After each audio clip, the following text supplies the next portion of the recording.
Hello everyone. इस video में हम लोग बात करेंगे डायबिटिक कीटो एसिडोसिस के बारे में। डायबिटिक कीटो एसिडोसिस के अंदर हम लोग इसकी डेफिनेशन, कॉजेज़, क्लिनिकल मैनिफेस्टेशंस और डायग्नोसिस और मैनेजमेंट, इन सारे टॉपिक्स को वन बाय वन क्लियर करेंगे। डायबिटिक कीटो एसिडोसिस को समझने से पहले आपको ग्लूकोज और इंसुलिन का एक बेसिक इंट्रोडक्शन ज़रूरी है समझना, जो कि आपको आगे टॉपिक को समझने में हेल्प करेगा। सो स्टार्ट करते हैं ग्लूकोज और इंसुलिन के एक नॉर्मल इंट्रोडक्शन से। बात करें अगर ग्लूकोज की, ग्लूकोज और blood sugar found in blood. जो ग्लूकोज होता है, जिसको हम लोग ब्लड शुगर भी बोलते हैं, जो कि ब्लड के अंदर पाया जाता है, it comes from food you eat and in your bodies main source of energy. जो भी फूड हम ईट करते हैं उससे ये ऑब्टेन होता है हमारी बॉडी में, और ये मेन सोर्स ऑफ एनर्जी होता है। नेक्स्ट बात करते हैं अगर इंसुलिन की। Insulin is a hormone that helps regulate blood sugar level and metabolism. जो ग्लूकोज हम लोग जो ग्लूकोज हमारे को एनर्जी प्रोवाइड करता है, उसके रेगुलेशन में, उसको रेगुलेट करने में और उसके लेवल को मेंटेन करने में जो हार्मोन हेल्प करता है, उसको बोलते हैं insulin. Insulin moves glucose from blood into cells. जो इंसुलिन होता है वो ब्लड में से ग्लूकोज को मसल्स और सेल की तरफ मूव करता है थ्रू आउट द बॉडी, पूरी बॉडी में। Where it can be use for energy, जहाँ पर जो मसल्स और सेल्स है वो उसको एनर्जी के लिए यूज़ करती है और स्टोर करके रखती है बाद के लिए। नेक्स्ट, अब हम बात करेंगे डेफिनेशन की।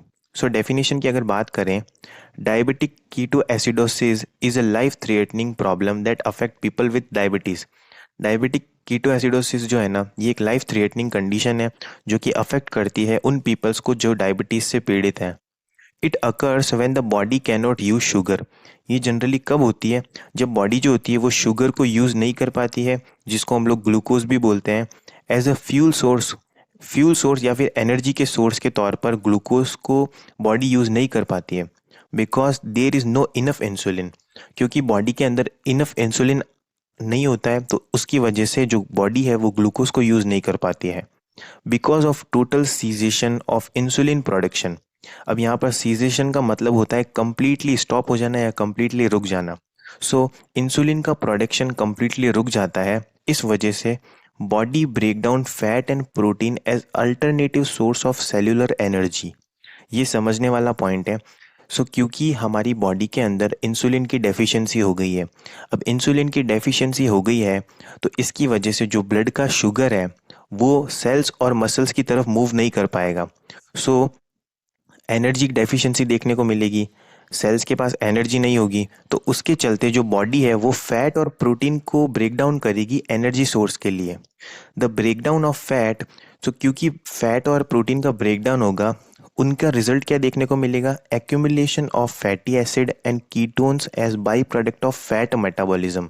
यानी कि जो बॉडी है वो फैट को तोड़ेगी एनर्जी के तौर पे, और उसकी वजह से जो कीटोन्स है वो बॉडी के अंदर या ब्लड के अंदर ज़्यादा अमाउंट में देखने को मिलेंगे। When ketones when ketones are accumulated in blood, person with diabetes are prone to developing a form of metabolic acidosis known as diabetic ketoacidosis. सो ये जो कीटोन्स होंगे, जो कि बाई प्रोडक्ट है फैट के मेटाबॉलिज्म का, ये ब्लड के अंदर जब बहुत ज़्यादा एक्यूमुलेट होने लग जाएंगे, उससे जो कंडीशन अकर होगी उसको हम लोग बोलेंगे diabetic ketoacidosis. I hope आपको डेफिनेशन अच्छे से क्लियर हो गई होगी। नेक्स्ट बात करते हैं इसके कॉजेज़ की। अगर बात करें कॉजेज़ की या फिर जो भी इसके कारण होते हैं, जो भी इसके रीजंस होते हैं, सबसे पहले अनट्रीटेड टाइप 1 डायबिटीज़ मेलाइटस। अब ये जो कंडीशन होती है ना, जिसके अंदर इंसुलिन जो है वो प्रोड्यूस नहीं होता है इनफ अमाउंट में, ये टाइप 1 डायबिटीज़ के चलते ही होता है।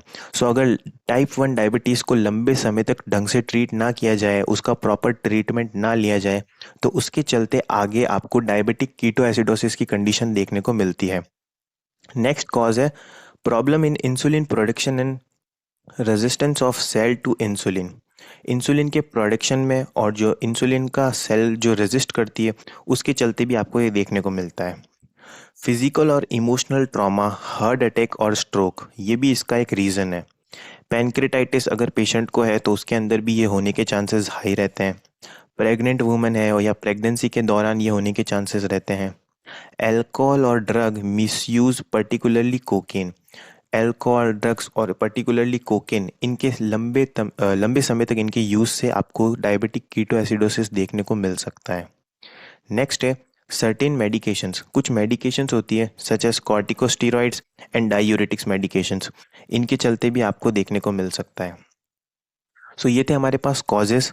अब हम लोग बात करेंगे क्लिनिकल मैनिफेस्टेशंस के बारे में, यानी कि क्या क्या साइन एंड सिम्टम्स हमें देखने को मिलते हैं पेशेंट के अंदर जो कि डायबिटिक कीटोएसिडोसिस से सफ़र कर रहा है।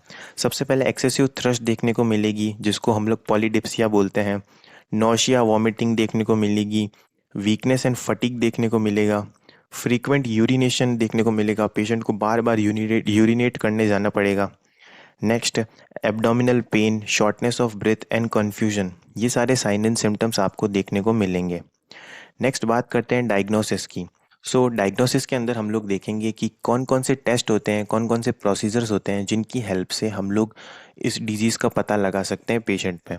सबसे पहले हिस्ट्री कलेक्शन, पेशेंट की जितनी भी पास्ट मेडिकल हिस्ट्री है उसको हमें एनालाइज करना है। कंप्लीट फिजिकल एग्जामिनेशन कंडक्ट करवाना है।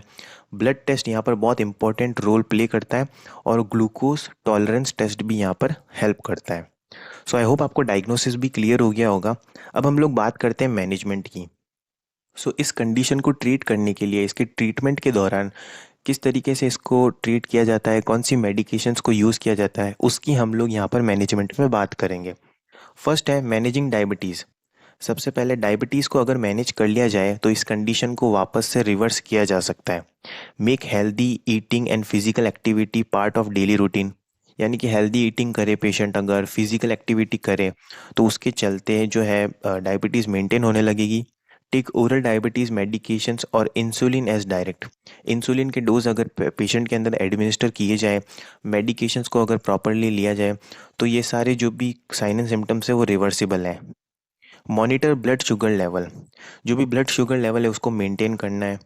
Check and record blood sugar level at least 3 to 4 times a day. 3 to 4 times a day blood sugar level को चेक करना है और उसे मेंटेन करना है लंबे समय तक। Adjust insulin doses as needed, जो भी इंसुलिन के डोजेज हैं उनको properly time to time patient को एडमिनिस्टर करना है।